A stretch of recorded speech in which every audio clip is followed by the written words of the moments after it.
Well, hello, my hashtag insane friends. I'm so glad you decided to join me while we tear down a TH350 transmission. Insanely cool cars, tool reviews, and auto repair videos. Now, before we get started here, number one, this right here is a 350C, which is a lockup transmission. It's a multi-case. It has the smooth end here on the tip of the input shaft with a lockup O-ring. Another thing you can tell that this is lockup is just out here. It has an electrical connector. I will be using the big bad Milwaukee fuel. You don't need that much power to tear a transmission down. But recently my Snap-on MG31 has been leaking air. It's running the compressor down. It's much lighter weight and easier to use than the big bruiser Milwaukee fuel.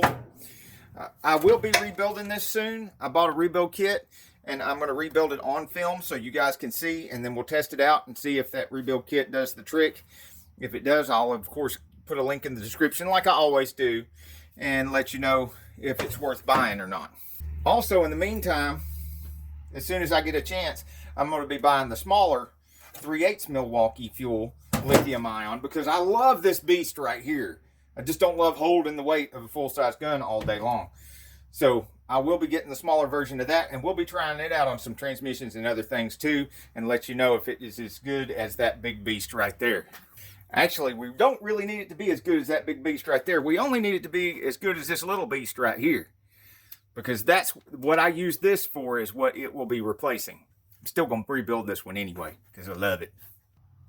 Now, both of these are Chevrolets, and you can, well, this one's actually multi-case, so it can be Chevrolet or BPO, because the way you can tell this one's a Chevrolet is that you can see this is convex up here. The point goes up. The BPOs come down. They are concave right in here. We're not actually going to tear this one down. We're going to set this one aside. We're going to tear that. Oh, yeah. Woo! Glad I don't have to do that all day, every day anymore. I just do it every once in a while now.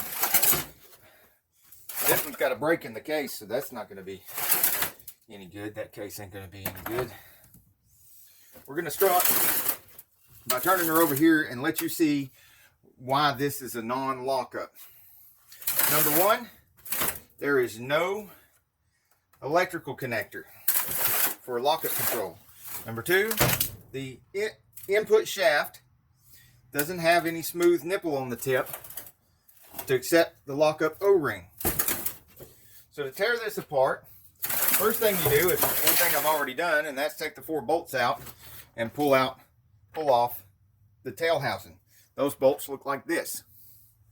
Just go in right here. You didn't really miss nothing, and you missed that. Linkage. There's a nut right here. You just take the nut off and pull that off, and you end up like this. So you didn't miss much there either. Now we'll flip her over so that we can get all these bolts off the pan. And as you can see, there's fluid going everywhere. Good thing we've got a nice stainless steel table here. Need to get a 1/2 inch and go after those. Sometimes I use old socks as rags. You think it's nasty to use old socks as rags? Wait till you see when we're done with them. I'm a dirty white boy. Dirty white boy. Come on, come on. Now, whoever pulls this out should go ahead and take the pan off. It shouldn't have all this fluid in it. And just stick 4 bolts back in there. But in a perfect world, you wouldn't have to work on the transmission at all. Anyhow, you don't have to have power tools to do this. You can just use a regular hand ratchet. Get these out.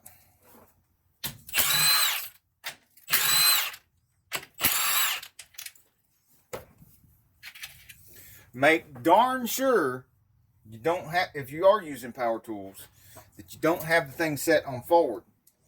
Because something like that Milwaukee fuel, if it's set on forward and you hit one of those bolts, just one flick of the trigger, and it's going to be stripped out, something terrible. we go. Well, figured that was going to happen. These things are usually stuck on there so good that you got to pry on them a little bit. But don't just go jabbing your screwdriver way down in there and deforming the case. If it's stuck that bad, you need to take a hammer and a piece of wood, and you lay the piece of wood up against the side of the pan, and you hit the wood with the hammer to force the pan to go sideways. And when you force the pan to go sideways, it'll break it loose, and then you can just peel it off.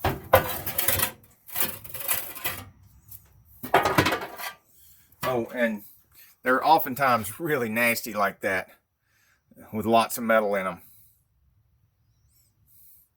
And some people say, it's normal to see a lot of metal in your pan. Well, it's not normal to see a lot. And if it is normal to see a lot, it's also normal for them to be wore out when they're like that. It's normal that something's damaged if you got that much metal in there. So, what's normal and not normal is very subjective.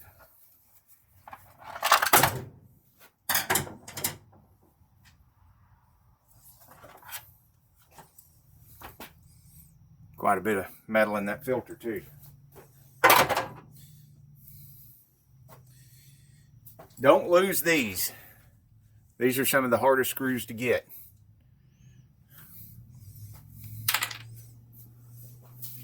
Now the threads and the size isn't all that difficult to find, but being flathead like that and matching.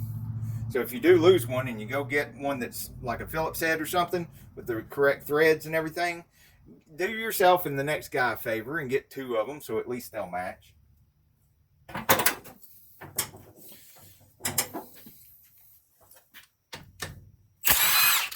Oh, by the way, I'm using a 1/2 inch snap-on, but you don't have to have a snap-on.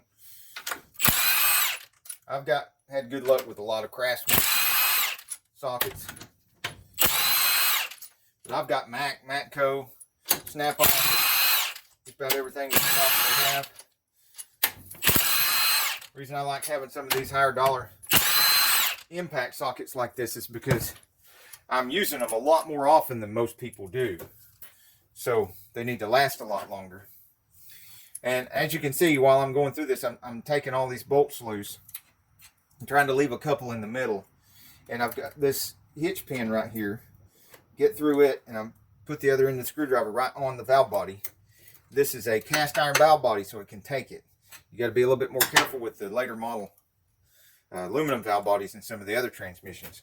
You got to get this hitch pin out so you can get this little piece out, and be careful with this. You don't want to bend or deform it.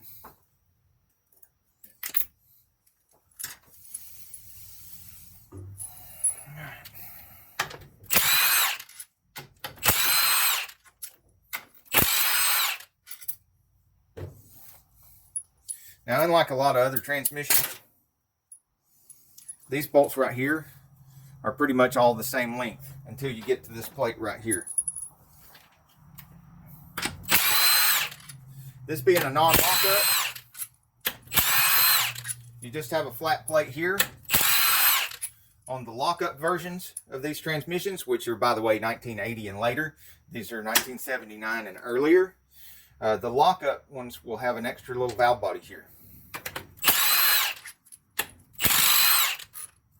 I guess you notice the fuel also has its own light too. Gives us just a little bit more light. All right. This is the detent spring. Comes off with one of the valve body bolts. And when you go to move the valve body, be careful not to lose this S hook right here.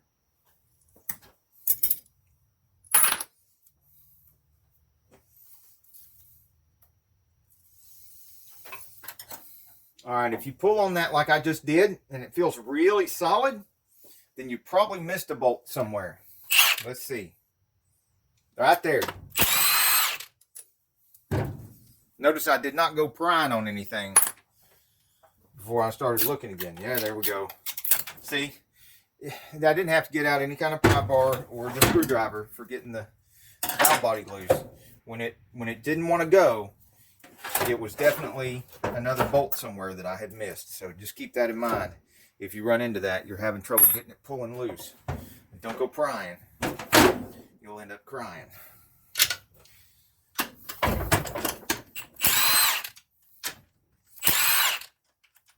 Now, these are shorter than the other ones, so much shorter that you will know, you get ready for reassembly, which ones go where.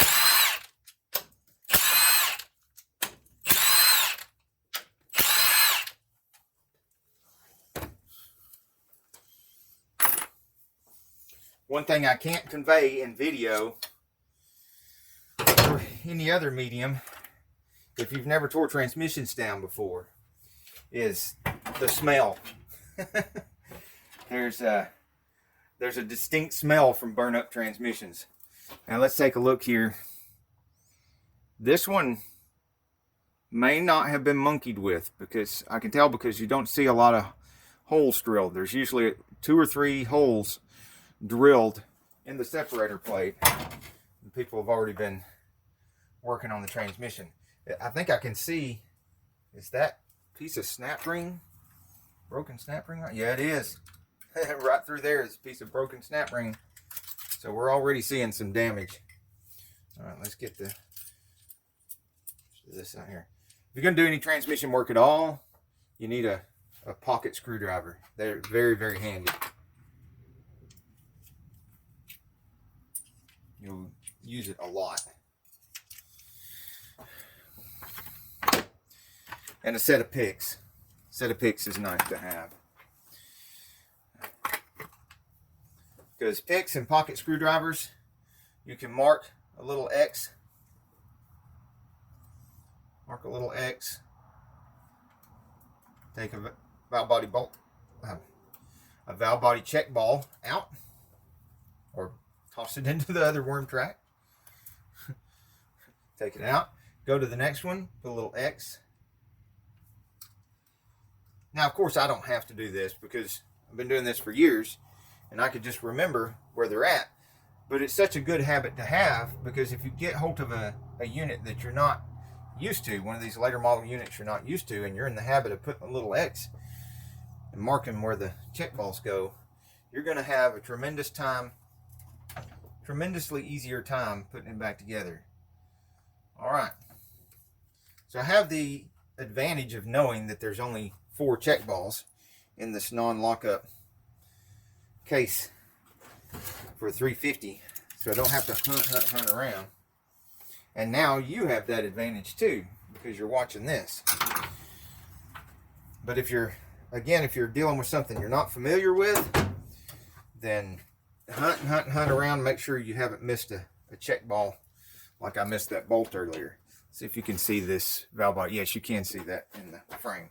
All right, when you're checking valve bodies, reach in there and flick the valve and make sure that it returns back to its position freely, like both of those do, and that one, and that one, and that one.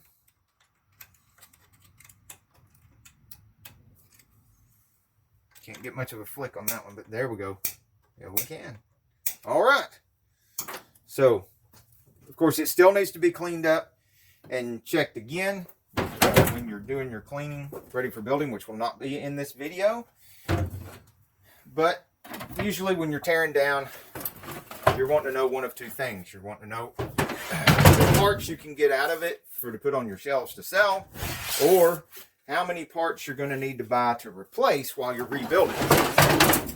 Either way, you'll be checking your parts while you're tearing it apart. Notice I've gotten this far with just a 1/2-inch socket. Well, and a pocket screwdriver. Oh, Mr. Shockey.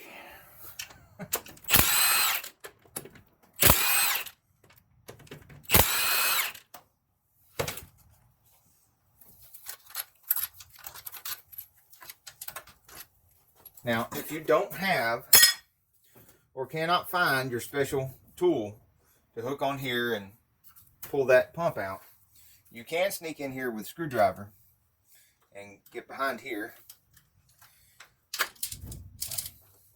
Let's see if I can get you down here where you can see what I'm doing, because it makes a difference. Right here, I am not prying on the case or any of these worm tracks that could ruin the case. I'm getting down in between this bottom plate and the drum, and I'm prying against the drum and the bottom plate to push up. Notice my screwdriver's not hit. I'm not hitting the worm track over here, and I'm not hitting the worm track over here. I'm being careful not to pry against the case. Now, you don't have to break the worm track to ruin the case. You can rub on that aluminum enough to push or mushroom up the edge of the aluminum and make it to where it won't seal off correctly against the valve body. There we go. And then you have some freaky weird problem and you won't know why.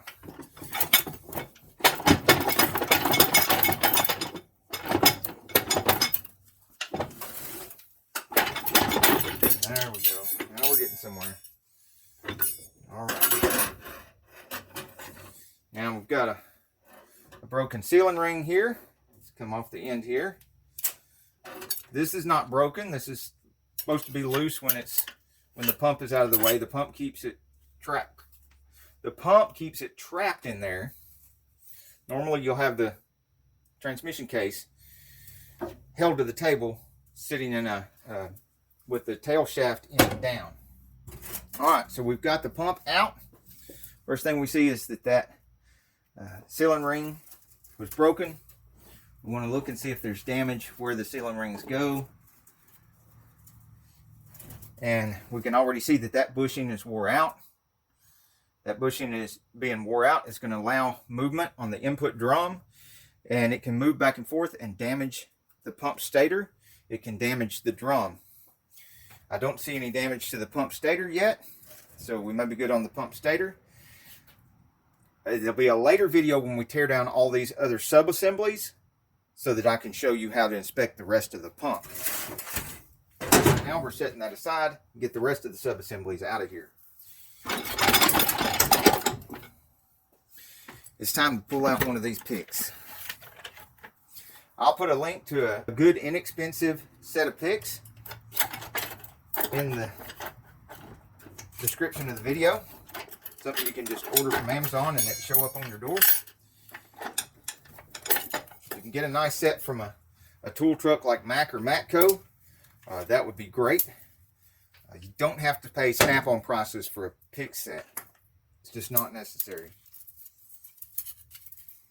Alright.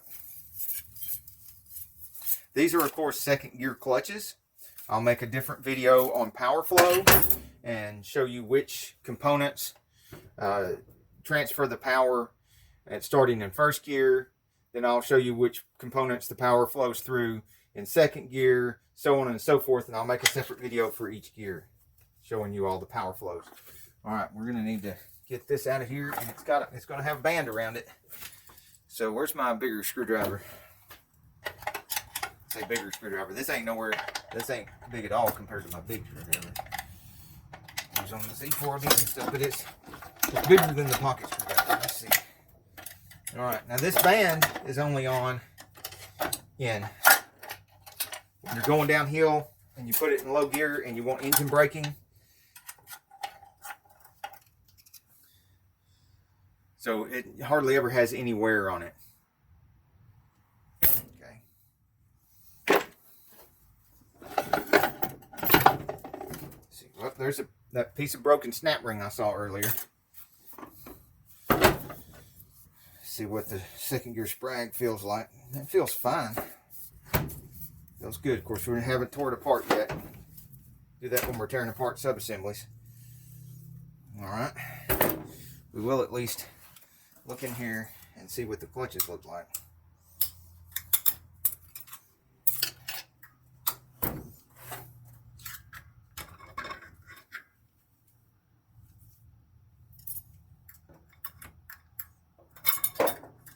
Okay, there's quite a few more clutches in there, but I can see right now that there's not a lot of damage there. This is a third gear drum or direct drum, and these clutches are on in third gear. We'll cover more of that when I'm doing video on power flow. Now I want to get through this quickly so you can see how to tear the transmission down as quickly as possible. I know you don't have all day to be sitting there watching a video. You probably got work to do. So let's get this thing apart. All right, this is the forward drum, input drum. This is on the first gear, second gear, third gear, everything, because, you know, of course the power's coming in the input shaft. It's got to flow through this drum to get to just about anything.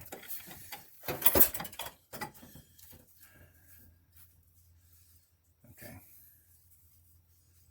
Those clutches do need to be replaced, but they sure ain't the worst I've ever seen. All right, there a lot of times this little nipple right here, this pilot on the end of the input shaft, will be wore a lot, causing you to have to replace the input shaft. This one doesn't look too bad, but one of the things I always do when I'm building these things is replace the bushing in the end of the output shaft with a well, of all things, a plastic one. But it's a special shaped plastic one. And I'll just put that back together. Actually, I'll just take that all the way up. Sometimes these bearings are ruined and they'll come apart and bearings will go everywhere. So even if they feel good, it's a good idea to go ahead and replace the whole set of bearings through the transmission. Thrust washer type front Planetary. There's the ring gear. There's the other thrust washer. Brass. Doesn't look too bad. That one will probably be reconditioned. Now, you're going to need the snap ring pliers to get in here to get any further. Let's look in here and see if you can see what I'm seeing. Can you see what I see? Okay. Down in here is a snap ring right on the edge of these lines, holding this Planetary in here. I'm going to turn and turn and turn until I find the opening.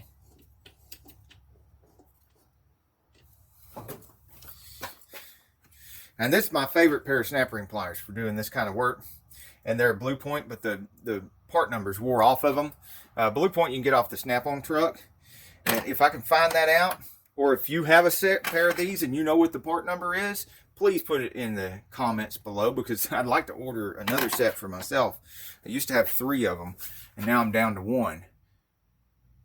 I would also like to share that part number for other people who need a set.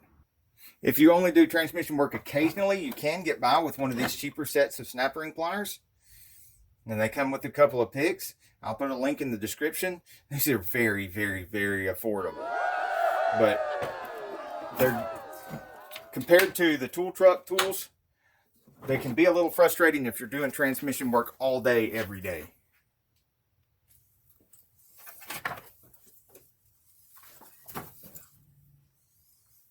This is a little bit like playing that game called Operation. Oh, yeah! I still got it, man. Made that look easy, didn't I? Don't be surprised if you're not cussing by the time you get this snap ring out of here. But what I did was, you see the angle on these snap ring pliers? I got down in here between the snap ring plier, the snap ring, opened it up just enough to get it out of the groove of that output shaft, and then carefully drew it off of there. Got it in the first shot. Do not lose that snap ring. You will not find one to order anywhere. Make sure you put it in a very nice place. Treat it like your wedding ring. Just checking the pinions here real quick. See if any of them are terribly, terribly, terribly sloppy. You know, not too bad. Also, that bearing can go bad in there and ruin things. Here's the sun shell. Look at all that damage on the back of the sun shell, because the low reverse sprag is destroyed. Now, sometimes those low reverse sprags go bad on their own, and that bushing is coming up out of there a little bit. No, it's fine. It's just an optical illusion. It looked like it was. It's the glint coming off of it. No, it's almost like brand new. That is just cosmetic damage. It's not going to hurt anything. It's not on part of the sun shell that would hurt anything. Luckily, that stuff didn't get down in the Planetary there, those pieces of the low reverse sprag, because it would have ruined this sun gear, and it would have ruined the rear Planetary. Of course, with a catastrophic failure of the low reverse sprag like that, this transmission probably didn't move after that happened. And where it's broke and cracked right here, I would suspect neutral dropping. And if you don't know what neutral dropping is, that's the practice of somebody, they're trying to make the tires spin, and instead of having enough power to just stomp on it and the tires spin, they need a little bit more to break those tires loose. So they put it in neutral, rev it up, and drop it down into drive or low, and bam! Most of the time it knocks the tires loose and they start spinning, and once they're spinning, they can just pull them off all they want to. But sometimes you do that, rev it up neutral, drop it into drive or two, and bam, it blows up the sprag to a million pieces. End up with stuff like that. And then that transmission ain't going nowhere without that sprag. My magnet, so we can get a few of these pieces out of here. You can see. Look at all that. Woo! Destroyed that sucker, didn't they? Yeah, wipe out.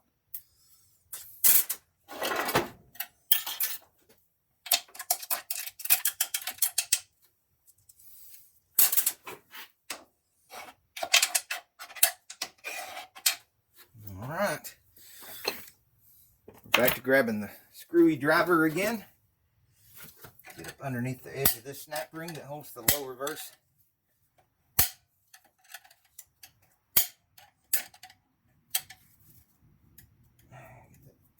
Snap ring out before we can get the sprag out. Okay, where's my pick at? There we go. If it won't cooperate, get it up out there where you can reach it. And grab it with the pick. And use both hands. Once you've got it started a little bit, you can reach in there and just kind of peel it out. And that's what you got. Next, we need to get this sprag, what's left of the sprag, the rest of the way out of there. And since the anti-clunk spring always has pressure on it, pushing it counterclockwise up against the case lugs, you'll want to push it clockwise to relieve that pressure.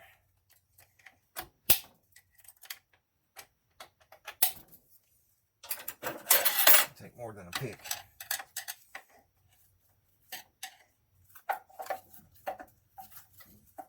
Okay. Get up behind it and grab the tail housing.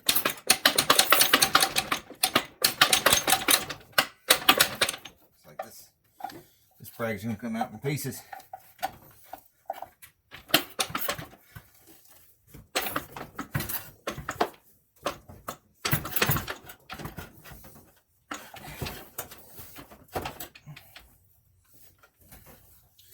Alright, I'm going to have to manhandle a little bit.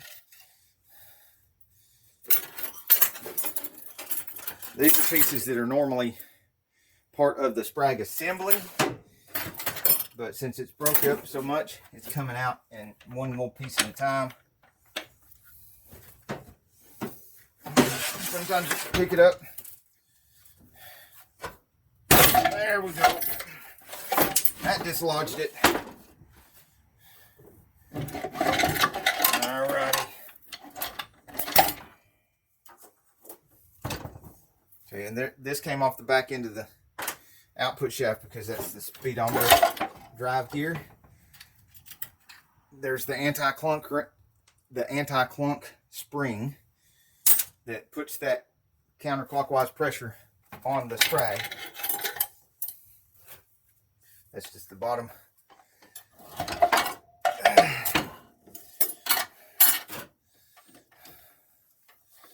Bottom steel from the low reverse clutches. All right. Now we have in our hand here the output rear Planetary internal ring. Ain't that a mouthful? It's still attached to the output shaft, both of which look to be in pretty good shape. We have the rear Planetary, and typical of Chevrolet, just like the front Planetary, it has thrust washers. One of the differences you'll notice between Chevrolets and BPOs is that the Buick Pontiac Oldsmobiles, which were a little bit higher class car, a little bit more expensive models, you know, some of those Buicks were a little bit more expensive than the Chevrolets, and so their Planetaries had bearings instead of thrust washers. So they're sought after by some people, hot rodders and stuff, because the bearings have lower friction and you can get a little bit faster spin up if you use the Buick Pontiac old stuff. Okay, now we've got the low reverse clutches. Set them aside. And that, of course, was the inner race for the low reverse sprag. Here's what's, well, there's another clutch on there. Off there so you can see it. Come on. There we go. That's what's left of the outer race of the low reverse sprag. You can see it's broken here and here, and just pieces of sprag everywhere. So clutches aren't burnt too bad in this unit. It's just the sprag blowed up. Like I said, we'll go over the sub-assemblies in another video. If you want to know how to get this piston out of the case so that you can change the seals in that piston, which you need to do with every rebuild, I can't tell you how many times I've seen transmissions come back in supposedly rebuilt and they've got no low reverse because they didn't take the piston out and didn't change those seals. Then you got to have a whole new kit because those seals come in the kit. You have to have a special tool to get in there and change those. That'll be a different video too. But either way, I'll go ahead and put a link to this tool in case you're dealing with that in this video description as well. Hey, if you like this video, we got a whole lot more. We got tool reviews, we've got repair videos, we've got show car videos, hot rods, mod rods, you name it. If it's got wheels on it and an engine, it's probably on this channel. So subscribe, like, and binge watch Saneauto. Binge watch Saneauto.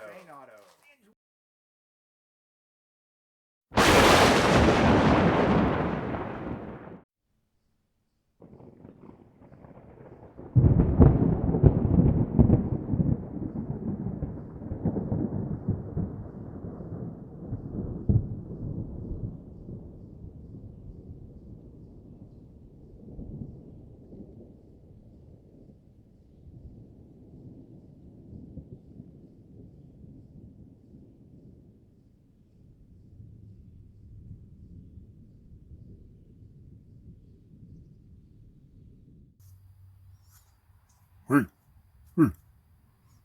what are you still doing here? You just like looking at me? Yeah, I like you too, man.